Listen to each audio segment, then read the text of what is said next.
Hello, my name is Will. And my name is Johnny. And together we're Will and Johnny. So today we're going to talk trends. Yes, Will, we do. Trends. What are we seeing? What's going on out there at the moment? As food and beverage people, I think we have to talk about market halls, in all honesty. Because since we're in Riyadh at the moment, visiting a couple of malls, there's still the good old food courts, the things which we've done for the last 30 years. Yeah. But at the same time, there's lots of market hall development going on, and I think this is a good topic to talk about.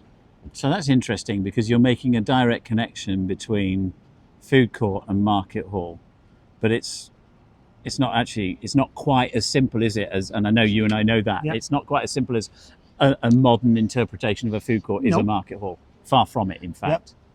Yep. But I think we also can agree, certain places have the ability to carry both individually. So it's not two food courts. There might be a food court with the usual suspects, and at the same time there is the actual market hall, which is, as you said, not a food court. And it's interesting because that's what Time Out have said and continue to say, is that two can actually exist, because the ecosystem around a food court is somewhat more basic. It's normally daytime, it's normally faster food, it's normally fueling. It's an impulse thing. Yeah. Right? You go there, you have hungry, you go there, you grab a burger, done. And I think that's also the big challenge for the market hall operators, because that's curation and environment and space as well as entertainment. And since you mentioned it, I think curation is the key word, which we need to talk a little bit more about it. Yeah. Because I think we both agree, if you go across different places, it's the lining up, the putting one place after the other on a string like pearls, instead of having a real clear vision what the story is you want to tell, and then wonder why things don't work. Don't you think? Yeah, absolutely.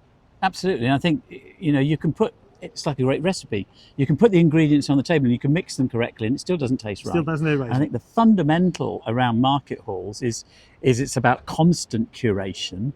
That, I always remember when I went to see dearest Andrea at Mercato Metropolitano for the first time, and he took me into the piano bar, and I was completely blown away by nothing else apart from the number of pianos that were in the room, because there was nothing going on at the time. It wasn't a live event at that moment. And then when I came back that evening, and it was like, tear in the eye, lump in the throat moment, because it was such an amazing experience. The food and drink were fine, they were great. But actually, the reason it was brilliant was the curation around the entertainment. When we started this, we once said, it would be good to have a bit of a controversy in things, but in this case, there is none, because I 100% agree. There's the work which needs to be done to create the experience is more than putting chairs, tables, or some other features on a wall. You need to kind of have that proper, like a theater. Well, that's where the controversy comes in, because actually what you're saying in an indirect way, I think, is that no matter what a designer does in terms of the food court or the market hall, that is simply a place setting. It's simply a frame for a picture, which is an animated, active picture that has to be drawn every single day. Absolutely. And when we since you mentioned Time Out, and I mean there's a couple of players out there for the people which don't know market halls. There's the Time Outs of the world, there's the Manifestos of the world, there's the Mercato Metropolitanos of the world, there's the, I'm not sure if you want to Mercato Centrale. Yeah. Italy to a certain extent, La Felicità, you could say. Whatever. There's tons of them. However, only a few actually nailed that.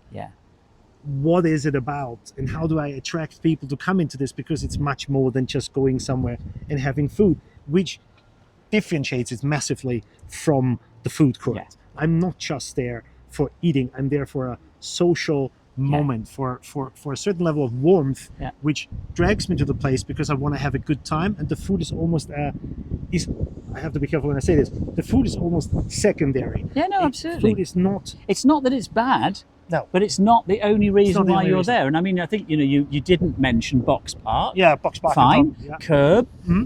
Good old English. Market halls in the UK. A lot of the market halls, but you go to the US and there are hundreds of them. I mean, hundreds and hundreds. And I think that the whole piece about this, I sat through a designer presentation once where I was told that the difference between a food court and a market hall was the fact that a market hall sold alcohol. And it was like, the fundamental missing the point about curation, about the fact that you do it at a different time of day, you do it with a different group of people, and you do it for a different purpose. It's not a fueling exercise. It's an enjoyment exercise. Absolutely. It's an entertainment exercise. And since we do this for our fellow Across magazine readers, since we're talking about developments and different structures and what it is, and we said trends. Just because it's a trend, it doesn't necessarily mean, let's plug this thing into a mall or structure now. Because we think, there is some space, there is this dead corner with a couple of whatever, and we're going to put a market hall there because that's going to do the trick. I just had a meeting a couple of minutes ago exactly about that. That's not how it's done. Because when you speak about curation, you need to have an idea first before you just put stuff in a corner and hope that will be enough for people to drag them in, right? And we're all learning. I mean, we're senior, let's just put it that way. I'm probably a bit more senior than you, but I mean age-wise. Let's get that right, ladies and gentlemen. I only mean age. But the point is that we're all still learning, and I actually hadn't even realised the nuance of a market hall operator who is operating outside in an outside space until they come inside. And I think working with Martin Barry and his team at Manifesto in Berlin, from Prague, which is ostensibly an outside fair weather location. They've now winterized it and it works really, really, really well. But the challenges of moving from a temporary outside environment to an inside permanent environment, that in itself has masses of issues that go with that need curating, apart from the fact that they're different sizes and everything else. So I think, we're all learning in this. And the one bit that we always go for is turnover and rent, because that's what the property industry is all about, apparently. I mean, after 30 odd years, I'm beginning to get that it's all about turnover and rent. But actually what drives the turnover and what drives the rent is satisfaction, is the guest having a really great time. And to me, that's the difference. I seldom have had a really great time in a food court for obvious reasons. I've seldom been wowed by the food or by the drink. It has happened. And I think when we were in the 1990s, if you're that old, building some of the new generation food areas, the food courts, some of those were special for lots of reasons. But now the challenge is different.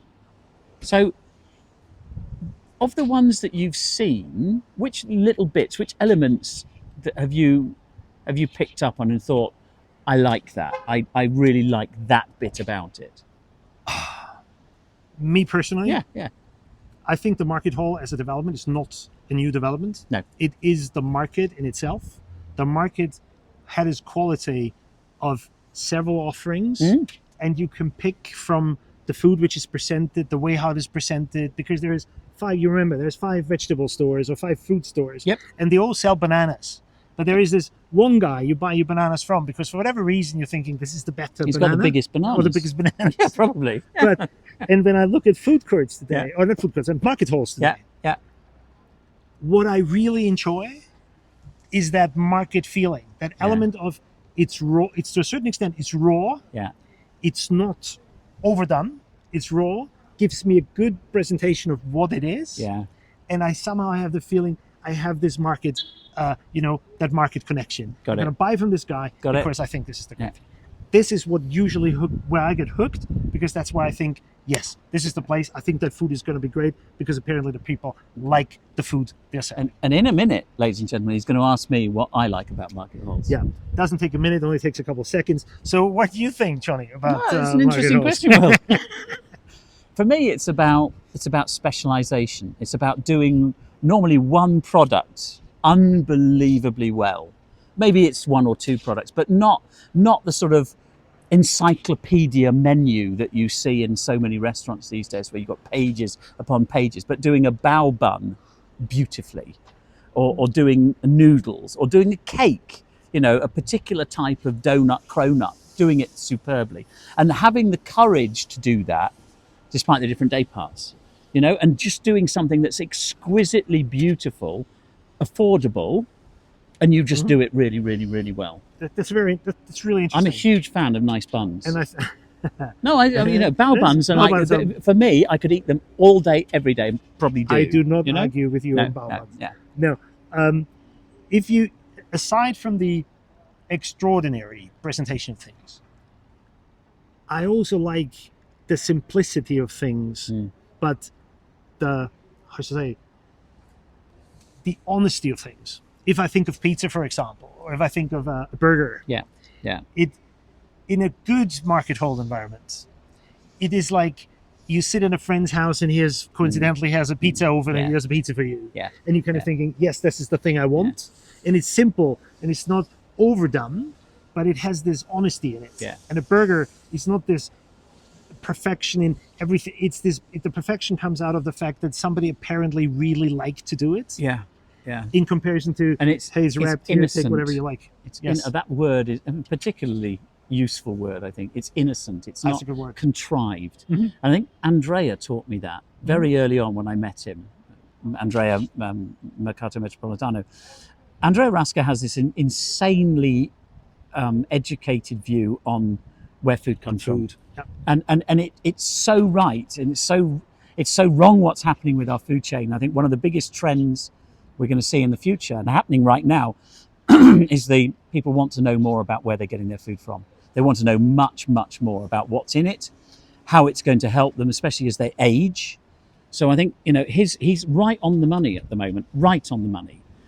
And I think one of the most enjoyable things I've ever done is wander around a market with him, a proper market, eating little pieces of ingredients, basic, simple ingredients that are just beautifully made, beautifully grown, beautifully cared for, and it's just stunning, absolutely stunning. So since we're shortly we are coming slowly to an end, as a piece of advice or as a piece of an insight from us for our fellow developers and other people which are listening to this, what piece of advice would you have for a developer who is considering a market hall in their development? Okay, so first of all, it's about volume. It's got to be about volume. It's got to be about have you got enough guests who want to come and do that, and then you can play beautifully. But if you don't have the volume, don't try.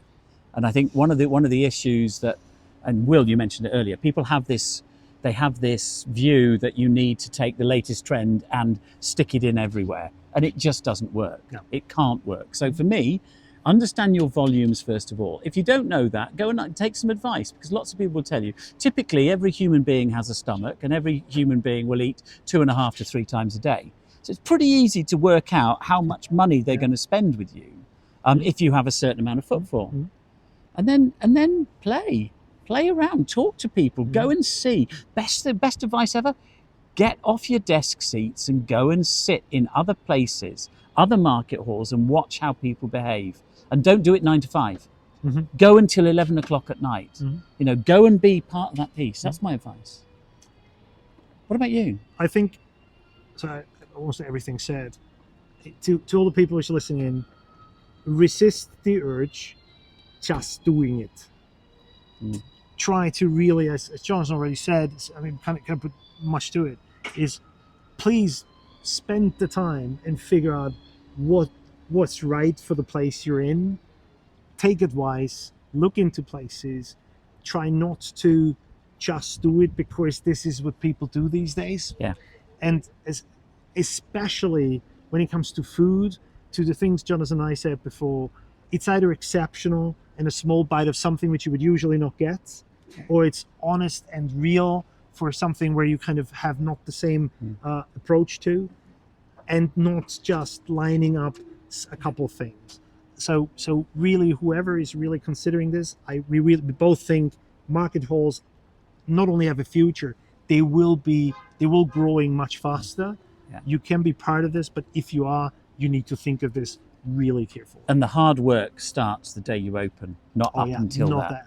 No. The curation, the constant change, the management, the entertainment, everything needs to happen actively going forwards. Thank you for listening. Thank you very much, guys. Thanks for listening. Care. See you soon. We'll see you soon. Bye.